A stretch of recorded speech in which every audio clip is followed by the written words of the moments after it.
오늘 설교 제목은 그 먼 길을 가는 사람들이라는 제목이고요. 오늘 본문의 내용은 예수님께서 태어나신 직후에 동방으로부터, 그러니까 오늘날로 치면은 이라크쯤 되겠고요. 이라크쯤 되겠고, 역사의 기원을 거쳐 올라가면 페르시아에 있었던 그런 기원했던 그런 사람들로 추정이 되는데요. 동방으로부터 사람들이 예루살렘 헤롯의 궁궐에 와서 얘기를 합니다. 유대인의 왕으로 나신 이가 어디 계시냐? 헤롯과 예루살렘이 발칵 뒤집혔죠. 큰 소동이 일어나면서 헤롯이 대제사장들과 서기관들을 물어서 무슨 자초지종인지 얘기를 합니다.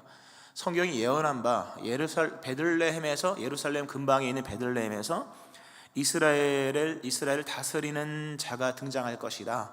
이스라엘의 목자가 나올 것이다. 왕이 나올 것이라는 예언을 찾아 얘기를 해줍니다. 헤롯이 동방 박사들에게 너희가 가서 그 왕이 나신 것을 알면 나에게 알려줘라. 나도 가서 경배할 것이다. 그렇게 얘기가 전개가 되고요. 동방 박사들이 나아가서 별을 보고 아기 예수님 있는 곳을까지 갑니다. 가서 예수님께 경배하면서 황금과 모략과 유향을 드리고 난 이후에 천사의 지시를 받아 꿈의 지시를 받고 다른 길로 가죠. 그리고 이어지는 내용은 헤롯은 동방 박사들에게 속았다는 것을 알고 2살 이하의 베들레헴에서 태어난 사람들을 다 죽이는 내용이 전개가 됩니다. 이런 말씀이고요. 오늘 이 말씀을 우리가 지난 시간에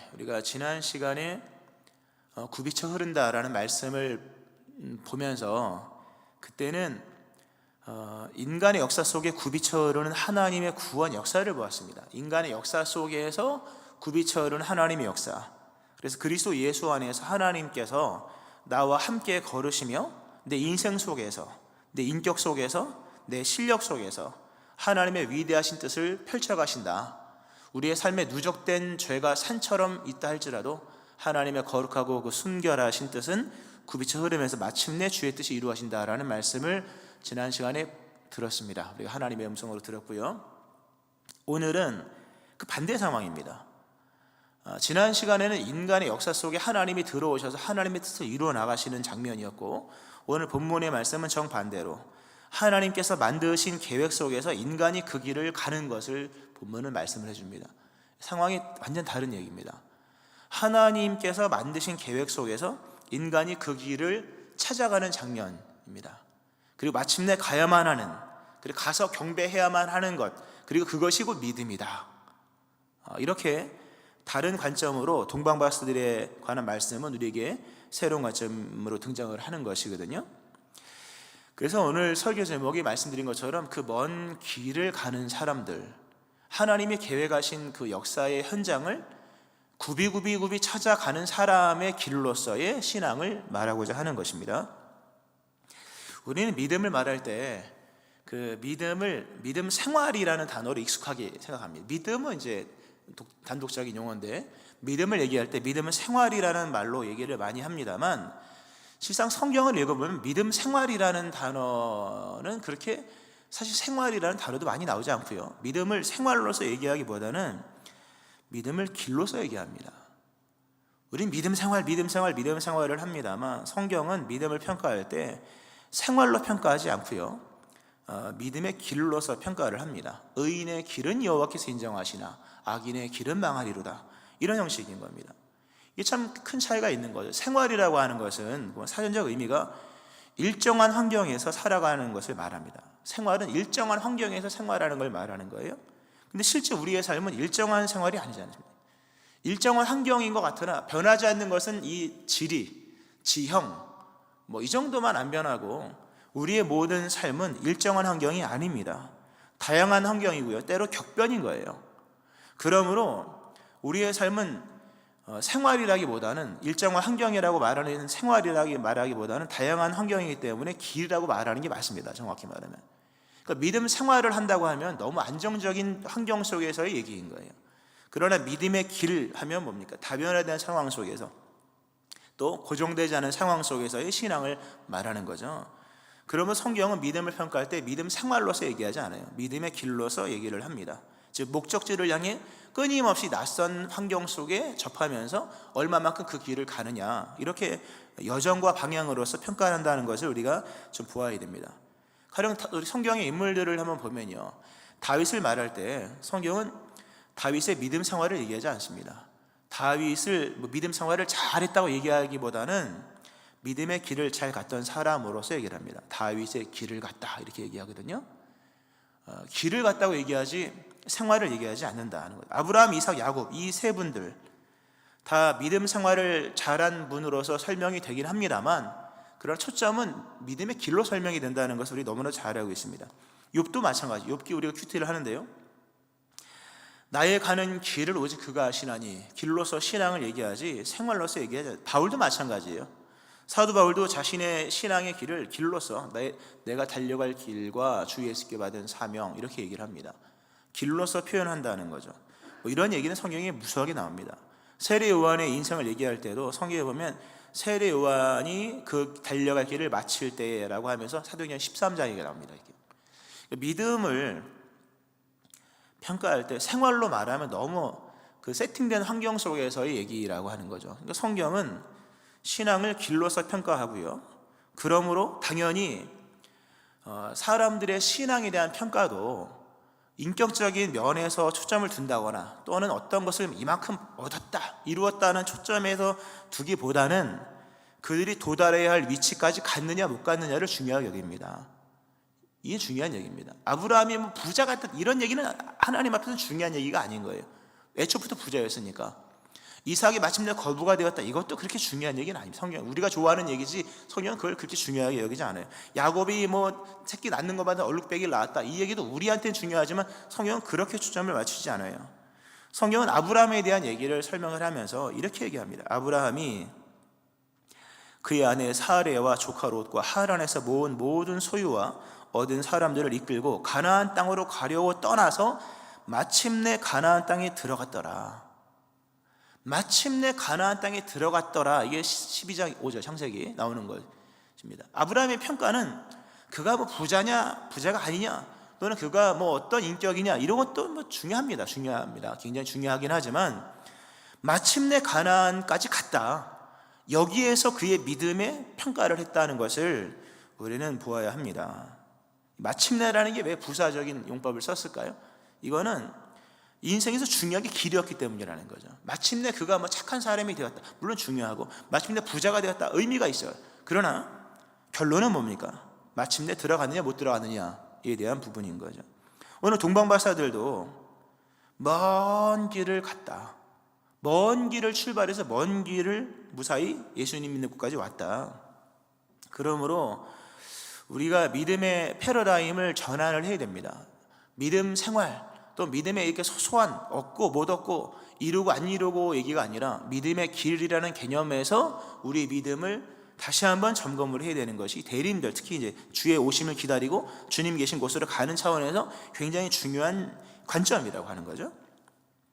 그래서 오늘 말씀처럼 신앙을 우리가 길로서 평가한다면, 길로서 얘기한다면 몇 가지 이해가 나옵니다. 오늘 뭐 두 가지 관점으로 얘기를 하려고 합니다. 신앙을 생활이 아니라 길로서 얘기한다면 가장 먼저 오늘 본문에서 말씀드리고자 하는 것은 과정입니다. 과정.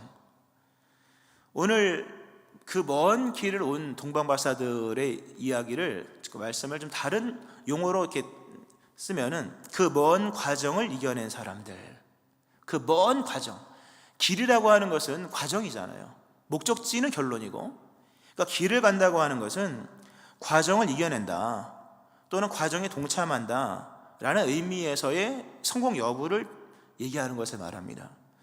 오늘 동방박사들이 그 예수님을 지시하는 그 별을 보고 경배하러 왔다고 이제 먼 길을 왔죠.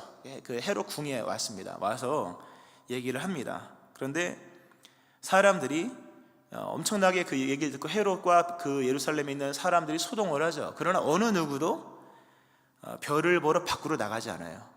그래, 당신 여기까지 왔습니까? 그러면 당신과 함께 이 길을 가기를 원합니다.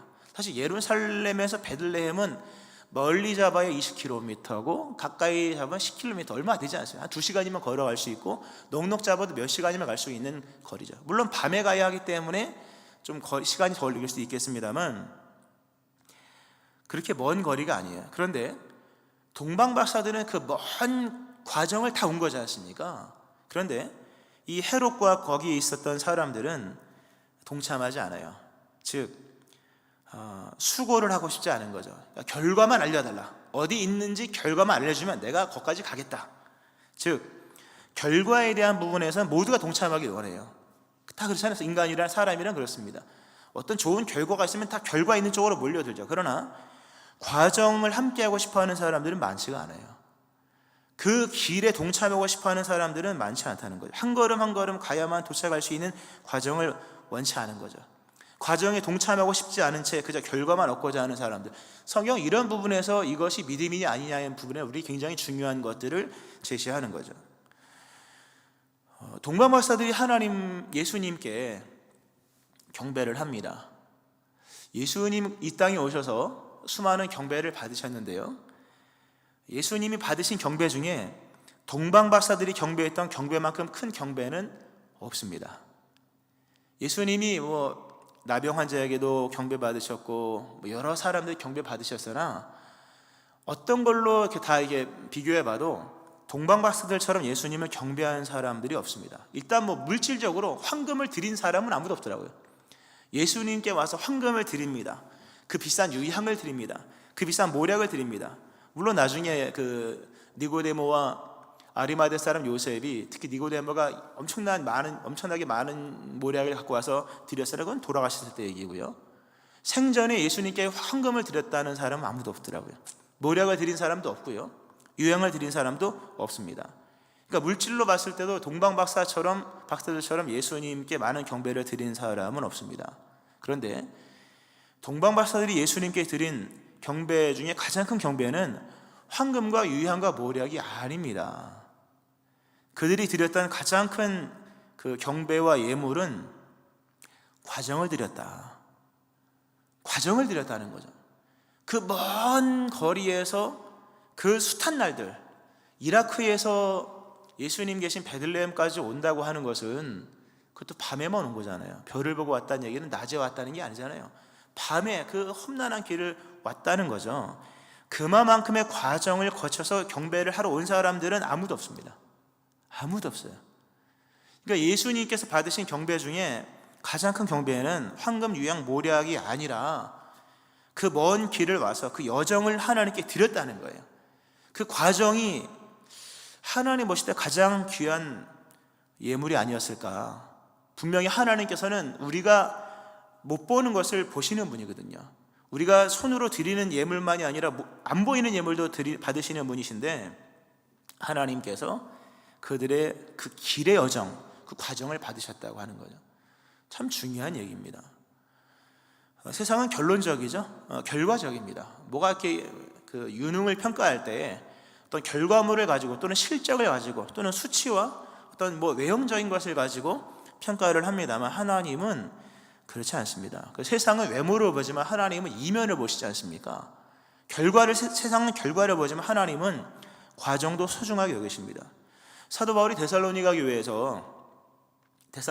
교회를 향한 감사의 내용을 적어놓은 게 데살로니가 전서에 나오는데요, 데살로니가를 보면서 참 감사를 하는데, 그 교회가 만들어낸 어떤 숫자나 결산이나 또는 외형에 대한 감사가 아니라 교회가 현재 행하고 있는 과정에 대한 감사를 하더라고요. 보니까 성경에 이렇게 나옵니다. 우리가 너희 모두로 말미암아 항상 하나님께 감사하며 기도할 때에 너희를 기억함은 너희의 믿음의 역사와 사랑의 수고와 우리 주 예수 그리스도에 대한 믿음의 소망의 인내를 우리 하나님 아버지 앞에서 끊임없이 기억함이니 하나님의 사랑하심을 받은 형제들아 너희의 택하심을 아노라. 아주 유명한 성경 구절이죠. 데살로니가 교회가 얼마나 부흥했는지는 몰라요. 얼마나 큰 재정과 외형을 갖고 있는지는 모르겠습니다만, 사도 바울이 봤을 때 하나님의 시각이죠. 믿음의 역사가 있었다. 또 사랑의 수고가 있었다. 소망의 인내가 있었다. 이게 쉽게 설명, 믿음의 활동. 믿음의 활동과 사랑의 애씀과 꾸준한 인내가 있었다는 거예요. 결과물들이 아닌 거예요. 다 과정이었다. 그 과정 자체가 너무 아름다웠다는 거예요. 정말 아름다웠다는 거예요. 우리는 우리의 삶을 한 해 돌아보면서, 물론 결산은 굉장히 중요하고 결실이 중요합니다만, 하나님은 과정에 대해서 우리를 칭찬하신다고 하는 거죠. 믿음의 길을 가고 있느냐, 믿음의 과정에 동참했느냐, 또는 교회가 행하는 여러 과정적인 일에 얼마만큼 자발적으로 그 길에 동참했느냐라고 하는 부분을 우리에게 요청하신다고 하는 거죠. 이런 부분에서 믿음을 과정으로서 평가하면서 믿음의 과정에 동참하느냐, 또 믿음의 길을 가고 있느냐라는 믿음의 어떤 패러다임의 전환이 우리에게 굉장히 필요하다라는 말씀을 본문이 우리에게 제시하고 있는 것입니다.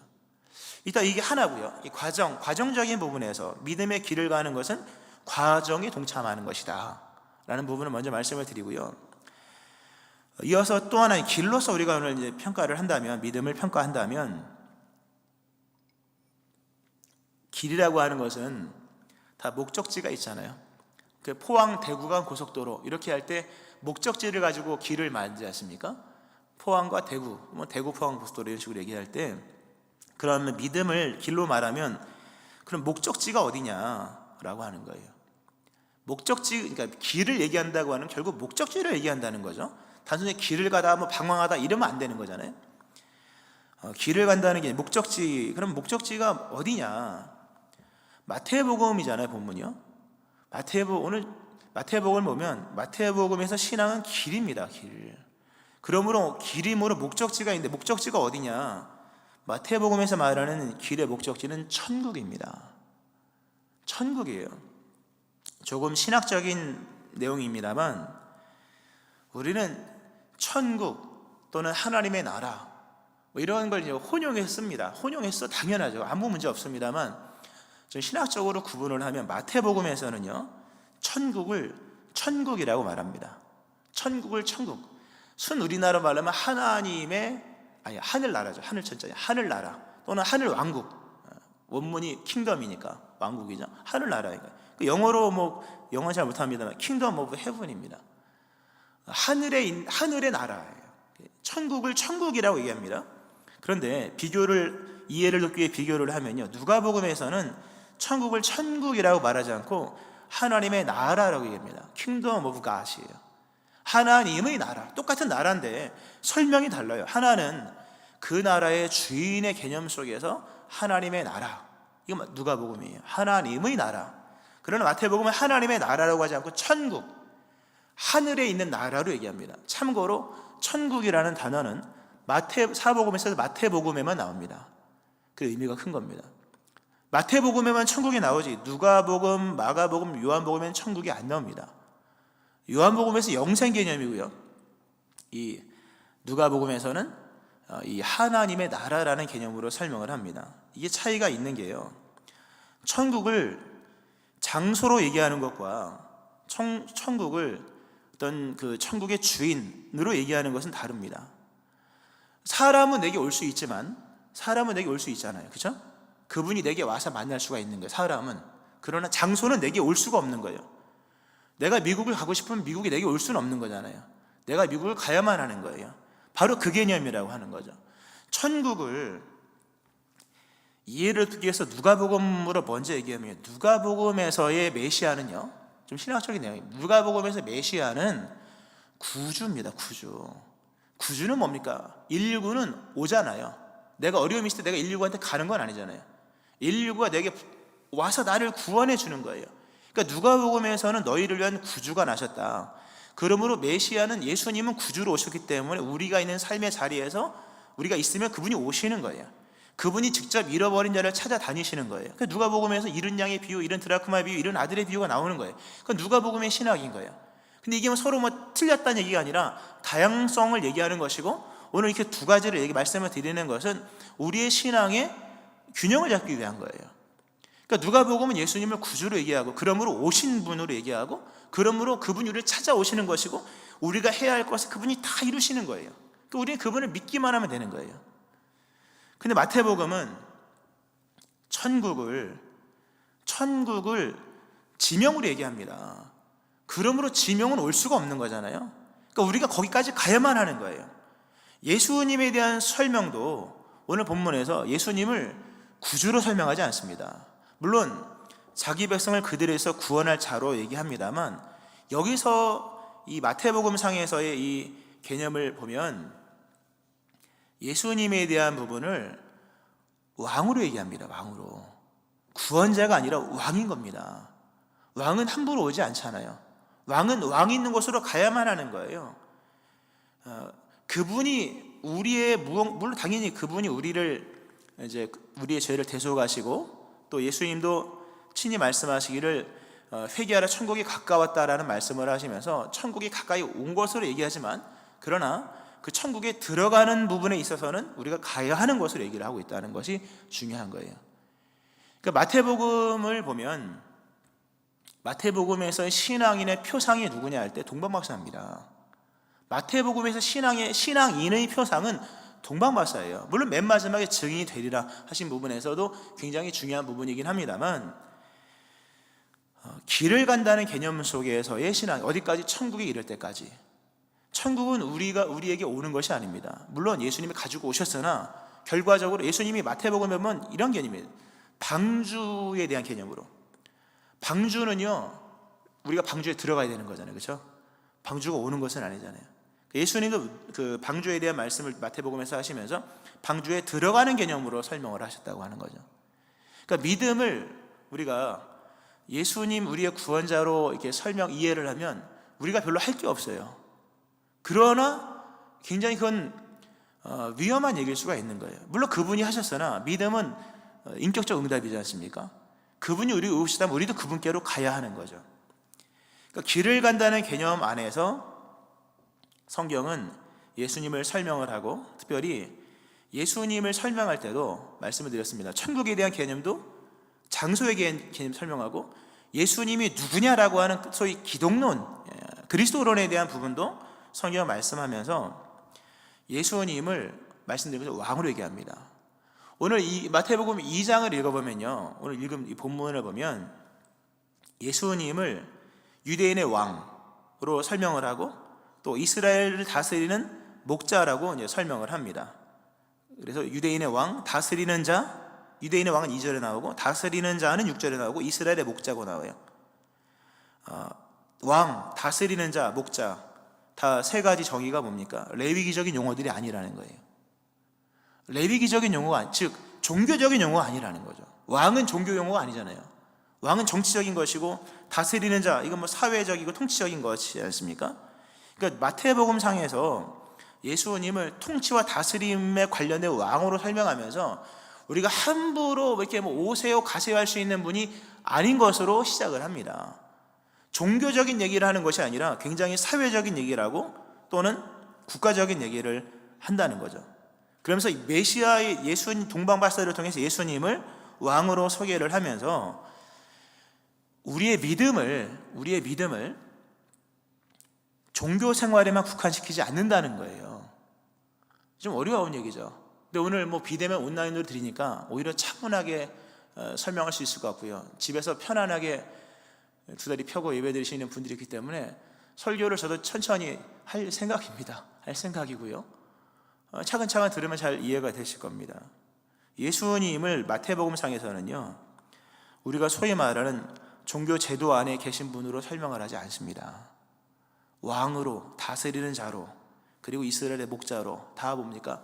성전 밖에서 다스리시는 분으로 설명을 하면서 예수를 믿는 우리의 믿음이 교회 안에서의 신앙생활에만 국한되는 것이 아니라 역사와 사회와 문화 속에서 인정되어야 되고, 우리의 다변화되는 삶 속에서 인정해야만 하는 주권자로서, 왕권자로서 본문이 우리 예수님을 설명하고 있다는 거예요. 무엇보다 그러므로 보세요. 왕이심으로 우리가 따라야 하는 거예요. 우리가 따라야 하고 그분에게로 가야 하는 개념 속에서 예수를 믿는 믿음을 신앙의 여정으로 설명하고 있다는 거죠. 믿음의 길로서 설명하고 있는 거예요. 그러니까 예수를 믿는 사람들이 예수님을 찾아가는 거예요. 예수를 믿는 사람들이 예수님을 따라가는 거예요. 예수를 믿는 사람들이 예수님의 뜻을 따르는 거예요. 바꿔 말씀하면 예수님이 우리를 긍휼히 여기고 불쌍히 여기고, 물론 그건 그분이 하실 일인 거예요. 그죠? 그건 그분이 하실, 우리를 불쌍히 여기고 우리에게 찾아오고 우리에게 자비를 베푸고 용서를 하시는 것은 그분이 할 일이지 우리가 할 일은 아니잖아요. 그죠? 우리가 뭐 불쌍히 여겨주세요 이것도 물론 할 수 있겠지만, 그분이 할 일은 구원자로서 하실 일이고, 우리가 그분에게 할 일은 그분을 왕으로 인정하는 것이다 라고 하는 겁니다. 할렐루야. 그분의 역할과 우리 역할이 구분이 될 수 있어야 되는 거죠. 그분의 역할 만약에 우리는 아무것도 안 하면 그 믿음은 아니다 라고 하는 거죠. 여기서 우리가 질문을 할 수 있는 것이, 그러면 좀 이상하다, 인간이 예수님을 찾아가고 인간이 천국을 향해 간다면 이게 인본주의 아니냐, 이게 율법이 아닙니까, 복음은 아니지 않습니까 라고 얘기를 합니다만, 그렇지 않아요. 예수님을 찾았을 때, 예수님을 찾을 수 있는 것은 그분이 우리로 찾을 수 있을 만큼 오셨기 때문이고, 우리가 믿음의 길을 가서 천국까지 갈 수 있는 것이 인본주의가 아니라 예수님께서 천국을 향해 갈 수 있도록 자신의 육체로서 길을 여셨기 때문인 거예요. 그 마태복음상에서 십자가 사건을 얘기할 때 중대하게 말하는 사건이 뭡니까? 휘장이 찢어지는 사건이잖아요. 마태복음 27장 50절 51절에 보면 예수께서 다시 크게 소리 지르시고 영원히 떠나시니라, 이에 성소 휘장이 위로부터 아래로 찢어져 둘이 되었다 하고 말씀합니다. 그거에 대해 히브리서에서는 이렇게 말씀, 그 길은, 길로 얘기해요. 그 길은 우리를 위하여 휘장 가운데로 열어놓으신 새로운 살 길이요 휘장은 곧 그의 육체니라. 예수님이 뭘 하셨냐? 길을 여셨다. 어느 길을? 하나님께로 갈 수 있는, 천국에 갈 수 있는 길을 열어놓으신 거예요. 그럼 우리는 뭐 해야 됩니까? 자신의 육체로 휘장 사이로 열어놓으신 그 하나님께로 갈 수 있는 길을 가야 되는 거예요. 어디까지? 끝까지. 경배할 때까지. 오늘 동방박사 경배하러 왔다고 하잖아요. 프로스퀴네오라고 하는 이 헬라어는요 경배를 말하는 것인데, 우리는 경배를, 죄송합니다만 오늘 비대면 온라인들입니다만, 성경적으로 말하면 비대면은 경배가 아닙니다.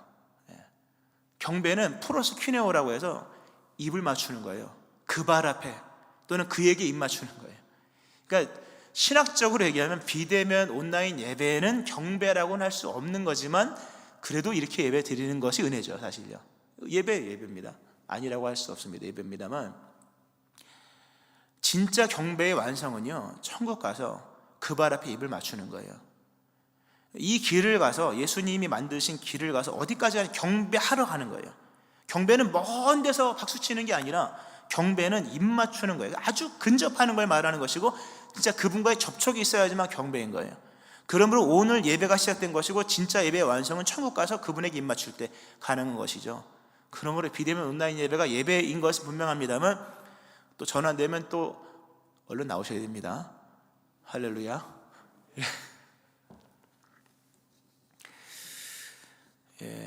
이 믿음의 길을 간다는 개념이 우리의 삶에 깊이 있게 박히면요 삶이 달라질 겁니다.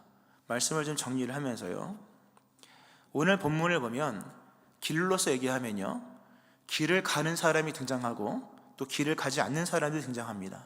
예루살렘 도성 안에 있는 사람들은요 헤롯만 있는 게 아니라 정치인들만 있는 것이 아니라 대제사장도 있고, 그리고 서기관도 있었습니다. 성경을 많이 아는 사람들이죠. 소위 말해 믿음의 리더들입니다. 근데 예수님이 태어났다는 얘기를 들었음에도 불구하고 믿음의 길을 가지 않아요. 하나님을 믿지만 진짜 이들이 섬겼던 왕은 헤롯이었다는 거죠. 예수님을 자신의 왕으로 인정하지 않는 종교인들, 길을 가지 않아요. 자신의 짜여진 삶 안에서, 그 생활 안에서만 믿음 생활을 하는 거죠. 오늘 우리의 믿음을 돌아보셔야 돼요. 내가 진짜 복음을 듣고 믿음의 길을 가는가 가지 않는가, 가는지 아니면 가지 않는지를 돌아보아야 한다는 거죠. 오늘 본문에 등장하는 소위 종교인들은, 믿음의 사람들은 헤롯을 자신의 왕으로 인정하면서 길을 가지 않습니다. 오늘날도 예수를 믿으나 믿음 생활은 얘기를 많이 하지만 믿음의 길에 대한 개념 속에서 믿음의 길을 가지 않는 사람들이 무수할 겁니다. 믿음의 길을 가지 않으면 천국에 이르지 못합니다. 여러분, 믿음의 길을 가지 않으면 경배를 완성할 수 없는 겁니다. 우리는 믿음의 길을 날마다 가야 하는 것이죠. 말씀을 맺으면서요, 이것도 굉장히 중요한 말씀인데요, 믿음의 길을 가기 위해서 우리에게는 믿음이 필요하고 그리스도 예수께서 우리에게 보여주신 그 믿음의 증거를 붙들고 나가는 게 중요하다라는 말씀 하나 드리고 말씀 마치는데요. 오늘 동방박사들이요, 그 별을 보고 그 먼 길을 갑니다. 참 진짜 믿음이죠. 그 별이 얼마나 컸는지는 모르겠으나 그 별 하나를 보면서 저 별은 유대인의 왕으로 나신 부분 것을 지명하는 별이라는 것을 믿고 그 별 하나를 보고 그 먼 길을 갑니다. 이 말씀을 묵상을 하면서요, 우리가 천국에 가는 날까지 믿음의 길을 가기 위해서 얼마나 많은 증거들이 필요할까 라고 할 때, 많은 증거가 필요한 것이 아니라 하나면 충분하구나, 별빛 하나로 먼 길을 갔다면 별빛 2개까지도 필요 없는 거잖아요. 그러니까 오늘 우리가 믿음이 있다 없다 얘기를 할 때 진짜 믿음이 없는 사람은 없는 거예요. 믿음이 있는 사람은 별빛 하나만 보고도 믿더라고요. 보니까 기드온이 떠오르더라고요. 본문의 말씀을 보면 기드온이 떠오르는데, 기드온이 미디안 군사들과 13만 5천 명과 전쟁을 싸우는데요, 확신이 안 섰지 않습니까? 확신을 달라고 하면서 양털 논증을 하잖아요. 처음에 말해 이슬이 양털에만 잔뜩 내리고 주변 땅은 마르고, 짜보니까 막 물이 엄청 나오는 거예요.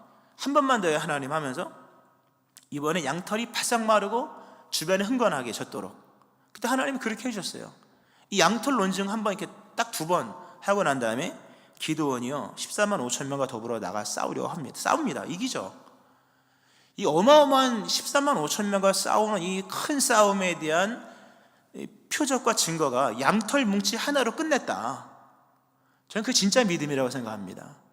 천국을 가고 믿음의 길을 가기 위해서 얼마만큼의 믿음이 더 필요하냐, 얼마만큼의 증거가 더 필요하냐 할 때, 진짜 믿기를 원하는 사람은 한두 가지로 이미 내 평생 믿으리라 결론이 나는 거예요.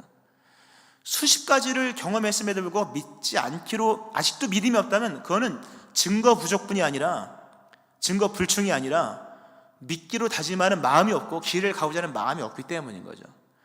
오늘도 그리스도 예수의 사랑의 확증, 십자가의 죽으심과 부활을 보고 믿음의 길을 가기로 다짐하셔야 됩니다. 할렐루야. 믿음의 길을 가기로 다짐하시고 더 이상 다른 표적을 구하는 것은 어리석은 거예요. 이미 우리에게 하나님의 사랑 확증되었고, 우리는 복음을, 이 세상이 들어야 될 가장 깊은 소식을 들었잖아요. 예수님이 나를 위해 오셨다. 이제는 믿음의 길을 가는 겁니다. 오늘 동방박사들이 이 먼 길을 받고 꿈에 하나님께서 다른 길로 가라는 지시를 받고, 오늘 말씀의 맨 밑에 굉장히 멋있는 말씀입니다. 그들은 꿈에 헤롯에게로 돌아가지 말라 지시하심을 받고 다른 길로 고국에 돌아가니라. 다른 길로 고국에 돌아갔다. 오늘 여러분에게 오늘 이 말씀을 통하여 다른 길로 가는 결단이 일어나기를 축원합니다. 내가 이제부터는 다른 길로 가리라. 헤롯이 명한 길이 아니라, 세상이 요구하는 길이 아니라, 내 길이 아무리 멀다 할지라도, 아무리 험난하고 가는 길이 협착하여 가는 사람이 적다 할지라도 천국 가는 그날까지, 내가 경배의 대상이신 하나님의 본체 앞으로 가는 그날까지 이제는 안 믿는 사람들과는 다른 길을 가리라. 이 믿음의 귀한 다른 길의 여정이 시작되어지는 그 먼 길을 가는 여러분들 되어지기를 주의 이름으로 축원합니다. 아멘. 기도하시겠습니다. 하나님 아버지, 믿음은 길을 가는 것인데 천국에 이를 때까지, 우리 주님 만나는 그날까지 믿음의 여정을 한 걸음 한 걸음 펼쳐나가는 저희들 되게 하여 주옵소서. 믿음을 생활의 개념뿐만 아니라 믿음을 길의 개념으로 생각하면서 내가 지금 어디로 가고 있는지를 보면서 마침내 천국에 이르는 그날에 이를 때까지 그리스도 예수 의지하고 성령님 의지하면서 세상과는 다른 믿음의 길을 가는 주의 백성들 되게 하여 주옵소서. 예수님의 이름으로 기도합니다. 아멘.